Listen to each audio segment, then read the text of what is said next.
All right, I am back. It's a sunny day in Cleveland. Got the shades on, feeling good. Back in the swing of things. So if you have not seen there's this new, I think someone's trying to start a podcast. I'm not even sure what his name is. He's got a nice little hat, but it's called Coins. Great name, by the way. And there's like an hour-long YouTube of different heavy hitters in the space. Like, I'm gonna butcher his name: Raoul Powell, Eric Voorhees, Stan Held, Melton Demores, I think that's how you say it. Anyways, you got to go see that. Check it out. It's called Coins. It's an hour long. There's some real good stuff in there. There's a couple other characters, and they just basically dismantle what's going on with the Federal Reserve and inflation and how politicians have control of the monetary policy. It should never be like this. It should probably never have been like this, but that's how it kind of happens. And you see these different people that are interested in Bitcoin and other cryptocurrencies fighting back not only with their own coins, but with their minds. And yeah, it's awesome. I'm going to share it out to all the people I know. Hopefully some of them watch it. And the virus of Bitcoin is continuing to spread. And anytime you like analyze Bitcoin versus US dollar, or even just like the monetary policy of privately issued money versus state-controlled money, even if it was like a bank issuing their own paper notes that were entrenched with gold, even that would probably be better. So we're coming to this like I don't know, this point in time where the government state control of money is ballooning up, and they're trying to come out with CBDCs and their own stable coins, and they might start tracking people with them, and they're printing, and the inflation's going a little bit crazy, and there's more control. But then as that's going up, it's correlating with this rise of individual sovereignty and all these different cryptocurrencies trying to like resist the state money method. It's trying to resist the regulatory like arm of the state government, and it's just like trying DeFi and it's trying to like get around it, be unbreakable, and like smoothly, slyly operate in a way that the state can't shut it down. And Bitcoin is super secure, and now it's like entrenched. So we're coming to these two systems, and like the state system is ramping up. Bitcoin and other cryptocurrencies, they're like ramping up, and like we're here. And I feel like in the next 10 years, maybe 20, like they've got to reach a climax. And it's just going to be, this is a bomb, and this is a missile, and they're going to come together, and something huge is just going to happen. And I think Bitcoin's going to win. Who knows? But like something big is going to happen. The wealth transfer, it's going to happen. Another financial reset. I hope it's for good. There's a possibility that it's for bad. You gotta admit, there's always the possibility that America and the free market practices are going to get consumed and taken over by socialism and communism. That is a possibility. Hopefully that doesn't happen. People have families. Families don't do well in socialism and communism. Just look at history. They don't do well. Maybe you don't like everything about capitalism, and maybe you don't like 100% of all of it. But if you're going to pick one, like you cannot deny the historical facts of communism, socialism, capitalism. If you had to pick one, just by like body counts or like happiness meters, you gotta go with capitalism. I'm not saying like it's 100% the best economic system, or the best like even just like system to live under. Maybe it's one that we really haven't discovered yet. Maybe it's a combination of some socialistic practices and mostly capitalism. I don't know. Maybe it's something I am not even talking about. But if you're gonna choose, like if you have a choice between three: communism, socialism, and capitalism, I think like if you take yourself seriously and you really like have to answer it honestly, and you give it time and credence, and you're well read, I think you have to like. I think you have to just admit like capitalism is the system that leads to the most economic prosperity. And believe it or not, I think Joe Biden actually believes that. You're seeing his comments with Afghanistan. Like, I don't think Joe Biden is as evil. I think he's old and senile and weird, but I don't, and sniffs young girls. But I don't think he's as bad as everyone says he is. I have hope that he can be a good president. Maybe he's just maybe he's just not gonna care because he's so old. He's just gonna be like, yeah, I'm just gonna do what I want to do. And yeah, he's a career politician, and he has some pretty checkered history, especially with war and everything like that.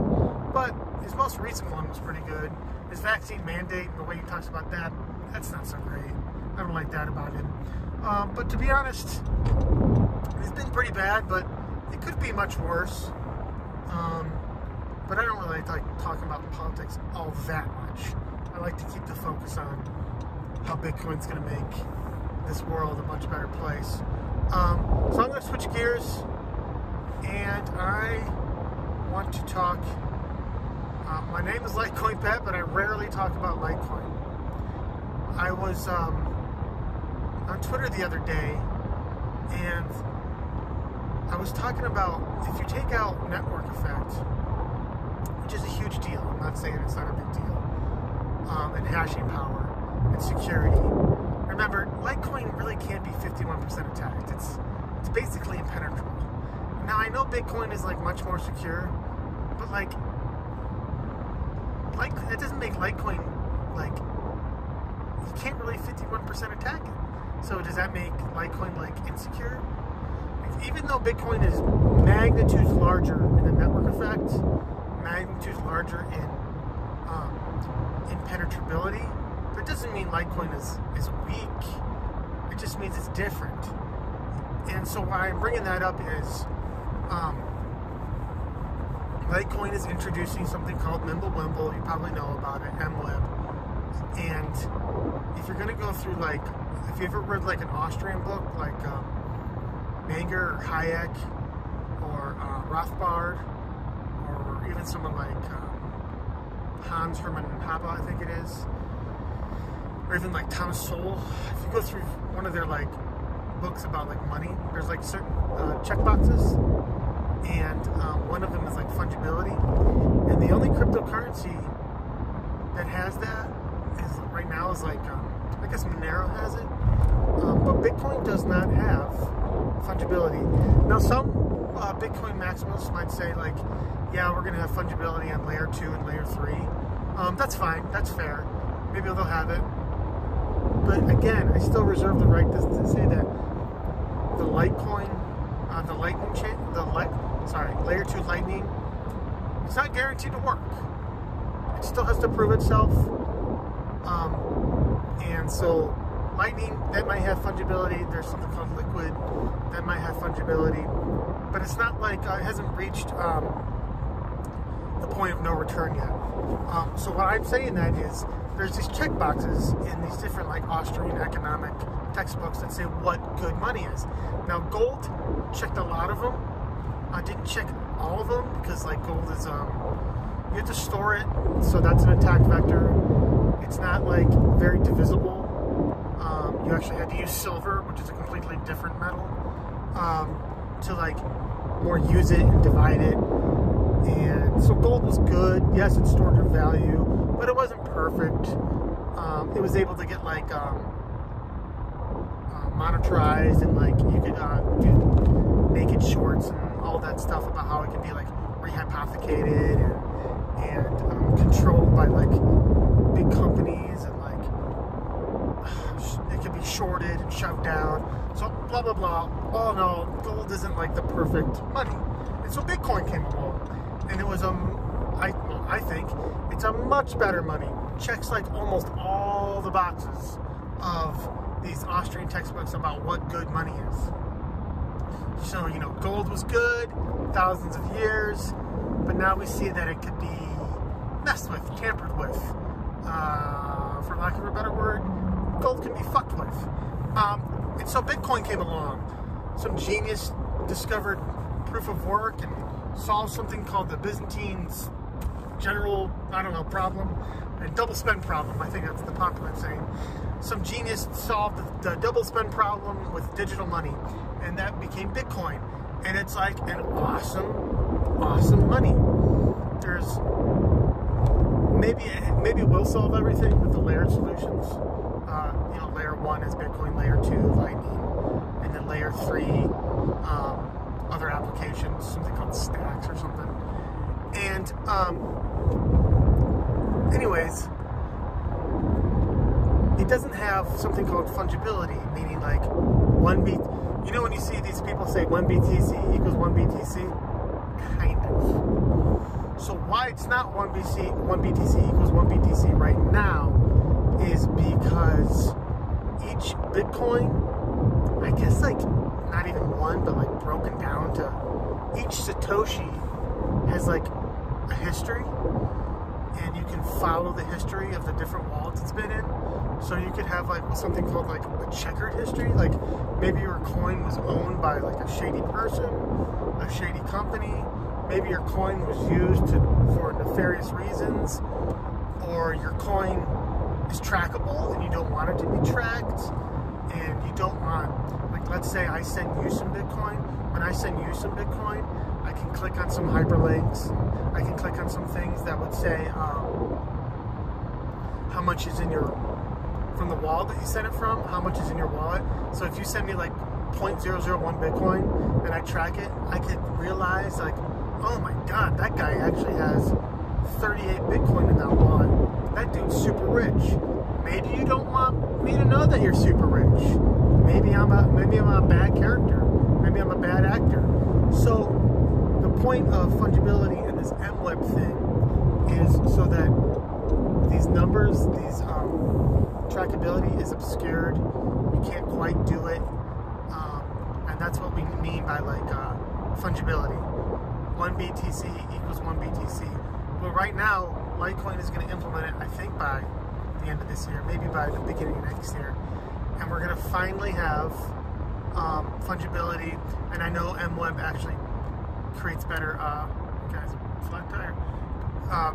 MWeb actually creates more scalability. I'm not sure how the code works or anything like that. So all in all, I was talking about one day on Twitter, like, if you take out like network effect and you're looking at strictly like all these checkboxes, once this is implemented, Litecoin is actually like, technically, in my eyes, in my view, it's actually the hardest is mean like there's lists of things to be a good money, and hard means like you can't really mess with it. So it's the hardest money that may have ever been produced. I know that's a wild statement and maybe a little bit over the top, and maybe I'm not doing it quite justice, but if you're going to go like a checkbox approach, Litecoin, it's everything. Store of value, 100% uptime. It's never had a failed transaction. It's divisible. It's secure. It's on all the exchanges. You just gotta love Litecoin. And through my eyes, it's actually the hardest money to have ever been produced, or I guess in 6 to 9 months when MWeb is implemented, it's actually the hardest money ever. And if you believe that the hardest money is going to win out, then you gotta bet on Bitcoin and Litecoin. Those are no-brainers. Now I'm gonna like go next level analyzation, and this is, I haven't like I guess vetted myself, for lack of a better term. I'm trying to think through like the process. So Litecoin is gonna get MWeb layer 1. It's gonna be introduced layer 1. Now it is gonna be up, I believe, I'm not speaking out of misstep, MWeb is going to be implemented on wallets that want to implement it, and if you don't want to have the optionality of implementing MWeb, exchanges don't have to. There's going to be some type of wallet or some type of option button you can click where you can either obscure, use the fungibility of Litecoin or not. So the idea is exchanges might not want to use MWeb in the fungibility aspect of it, so they're not going to. Why? There's a couple reasons why, mostly around transparency. Sometimes I like clicking on those links and seeing, where it went, how many confirmations it has, and things like that. And I think exchanges want that stuff too. They want to be able to see, did it go out? Did it come back? How many confirmations had it? Exchanges want to be able to track what kind of happened because they're centralized, and not everything centralized is terrible. But as an individual user, I might not want everything to be trackable, and I want more. I want it to be more decentralized, which a lot of humans want decentralized. That's why physical cash is good, because it's kind of more decentralized and you can't really track it. That's fungibility. So anyways, that's going to be layer 1 optional for Litecoin. Bitcoin layer 1 may never be fungible. Bitcoin layer 1 may never implement some type of obscurity level. You may always be able to track down, how much Bitcoin is going around, the whales, and then I'm not saying all this is bad, because you get to use statistics and stuff like that. I'm not saying all of it is bad. Maybe not having layer 1 on Bitcoin for fungibility is good. I don't know. I'd like to see what the experts think about it. It's an interesting conundrum. Do you really want it on layer 1? Not too many high-level Bitcoiners have talked about it. I know they have talked about it. And I think right now, they're so concerned about keeping Bitcoin layer 1 the same. They're so concerned about keeping Bitcoin layer 1 pristine. They're not, I know they're introducing Taproot. I don't even know if that went through. I haven't heard about that. But I don't think they're going to mess with fungibility for the time being, because they're taking the layered approach. Now, if Lightning takes off or Liquid takes off and it's easily fungible, or you can't track it, and I should mention, shoot, I forget the name of it, but there's a couple wallets out there in Bitcoin, Ninja Wallet or something like that, where it can mix, you're mixing it in a bowl, mix your Bitcoin with other Bitcoin, so that the trackability of that specific Bitcoin goes down. So you can do that in specific wallets, so they do have some type of obscurity or fungibility right now, but it's not like I wouldn't use it, because I'm not that type of user, and I don't want to do all the research to learn how to do it. I don't want to be sending coins around on layer 1, because you lose some coins and the transaction costs. So I'm not really at that level. I don't want to do it, and I think a lot of people will fall in the same boat. I want to hodl, and I don't want to really move my Bitcoin coins around, because every time you move it, you do lose some Satoshis. And if you're a perfect hodler, you don't want to really move them around. So what I'm saying is layer 1, yes, they do have some obscurity, fungibility options, but they're kind of taking the approach of, if you need obscurity, fungibility, they're going to try to do it layer 2 and layer 3. But the big question is, I think the biggest question in crypto is, will layer 2, things like Lightning, will layer 3 work for everybody? If it does work, game over, Bitcoin wins. There'll be some other coins that have different use cases, but Bitcoin wins. Dominance, 80%. Dominance, 90%. Boom. See you later, other coins. See you later, Bitcoin Cash. See you later, DGB. I love DGB. See you later, Dash. See you later, this. See you later, that. See you later, maybe even Litecoin. I'm sorry. That's kind of how I'm thinking about this space. Interesting fact, Litecoin, I don't know if it has, Litecoin is capable of Lightning. Litecoin is capable of Taproot. Litecoin is capable of absolutely everything that Bitcoin does. All they have to do is like copy the code or something like that. Control C, Control V. No other coin, not even like other, maybe not even Bitcoin Cash because of the hard fork, but no other coin, I believe I'm correct in this, no other coin can do everything that Bitcoin can do except for Litecoin. Now there's always going to be difference, like Bitcoin's going to have a larger hashing rate, a larger network effect, but Litecoin is basically can implement, if it needs to or wants to, it doesn't have to, can implement everything that Bitcoin does. And the things they want to do that maybe Bitcoin is too scared to do or don't want to do for other reasons, Litecoin, like MWeb, can actually implement it. So it's just, it's my diamond in the rough. Litecoin is my diamond in the rough. I know for a fact that I think Bitcoin's going to win, but like every time I analyze it and every time I take my thought process through it, I tried to become a Bitcoin maximalist once, about 6 months ago, because of the thoughts I'm having like right now. But I just couldn't do it. I couldn't do it for the reasons that I'm talking about right now. Like, Litecoin is, maybe it's technically more centralized because there's more decision makers with Charlie Lee and the programmer, sorry if I mess up his name right now, David Burkett. He's the guy that's making all the code possible for MWeb. Maybe it's a little bit more centralized in that manner, but there's some trade-offs with centralization, meaning like it's a little bit quicker with decisions. The decisions are quicker and maybe stronger, and right now with Bitcoin everything's slow, which is good. You want to keep that pristine thing. But anyways, every time I like analyze this space, I just can't throw away my baby, Litecoin. Something about Litecoin that I still like, and I try to like even twist my mind saying that maybe Bitcoin maximalism is going to be the way to go. I just couldn't bring myself to do it. And so I'm not a person that thinks like 100 coins are going to be out there. I think like maybe 10, 20 coins are going to be out there. But if the layered approach on Bitcoin works, then yeah, the Bitcoin dominance is going to be, I don't know what it is right now, between 50 and 70%. But I think like the Bitcoin dominance is going to be like 80, 90% if the layered approach works, which is still a big if. I mean, Bitcoin is only 10 years old.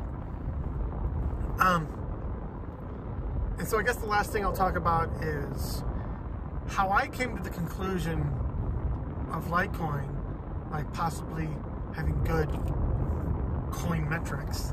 You know, I just don't know enough about the DeFi space, and all these hundreds of tokens. I can't say that they're gonna fail. Like, there's geniuses here. There are people trying things. Maybe there's multiple solutions to a problem. And maybe maximalists don't want to admit that there's multiple solutions to the problem of like the US dollar. Maybe there's multiple solutions to store value. Maybe there's multiple solutions to scalability. Maybe there's multiple solutions to a payments network. I mean, there's multiple solutions in computer coding, I'm guessing all the time. There's not one avenue.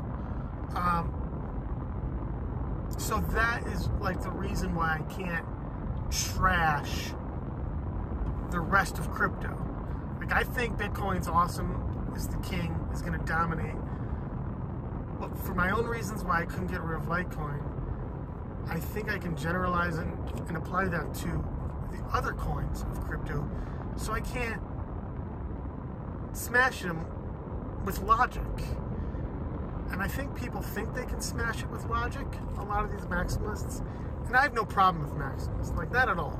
Like, they have a lot of conviction. I don't really have a problem with that. Like, okay, they think it's going to win, and they could be true.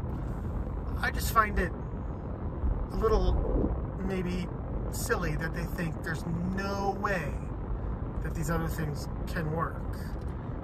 Because, like I said, there's multiple solutions to the same problem. Like, ask any smart person, are there multiple solutions to the same problem? They're probably going to say yeah. So that's why I can't really smash all these these smart contract coins. Now, I don't. My last thought for the day is smart contract coins. Man, there are a dime a dozen. There's so many. There was Ethereum, then there was EOS, back to Ethereum, then Solana, and then Link, and then Aave, and then Algo. There's like all these different things, and it's just like, maybe there's going to be one winner in the smart contract land. Maybe there's going to be 5. But there's Matic, Kyber Network, but there's DOT. But there's so many. It's like, yeah, I could put my money into them, but that's more gambling. And so no hate for people that like take that approach, because I know like Crypto Lark does that with his approach of like, you know, he bets on a lot of small cap coins. One of them could really take off, but to me that's more gambling, and I'm not in the crypto space to gamble, because I guess I have more of a conservative approach to growing money, and that's why I'm betting on the dominant species of Bitcoin and my baby Litecoin. And so yeah, I covered a lot today. I'm almost home. Maybe I made sense, maybe I didn't, but whatever. But my final thought for today is, here's the USD and fiat. Here comes crypto land. Be prepared. Have an open mind, and just be prepared. Something's gonna happen. Maybe it's gonna be great, maybe it's gonna be bad, but you can't over prepare for a moment like this. In the 2020s, 2030s, there's going to be a wealth transfer. You've got to do a lot of research to make sure that you're on the right side of this trade. Even like gold, like there's a possibility that governments are so messed up right now that they're going to throw up their hands and just say, you know what, we messed up in Afghanistan, let's get out. We messed up with our money, let's go back on the gold standard. That could still happen. I know a lot of people don't think that could happen, because gold has like kind of proven itself to be like just weak, like doesn't really move.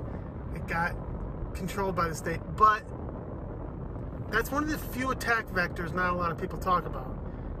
If states go back on a gold standard, I still think Bitcoin would thrive, because I think it's a little bit better than gold. But if the government, for whatever reason, because they messed up so badly, decide to go back on a gold standard, yeah, you want to somehow own some gold, because let's say Bitcoin was never created, and you follow people like Jim Rickards or Peter Schiff. Let's say Bitcoin was never created, and it became like apparent and abundantly reasonable to go back in a gold standard, just because of the way it has gone the past 50 years, ever since Nixon severed the tie to a gold standard. If we were to go back in a gold standard, I think gold is something like $1,800 an ounce right now. If we were to go back in a gold standard, it would be like anywhere from $10,000 to like $30,000 per ounce of gold. So do you want to own something that would 10, 30x? Yeah, you're definitely going to want to do that. So keep an open mind, because there's going to be a wealth transfer easily in the next 20 years. And I don't think stocks are going to get you there. Okay, it's going to be something like gold, Bitcoin, other cryptocurrencies, or who knows, maybe the US dollar wins. Again, it's always a possibility. Okay, have a good day. See you later.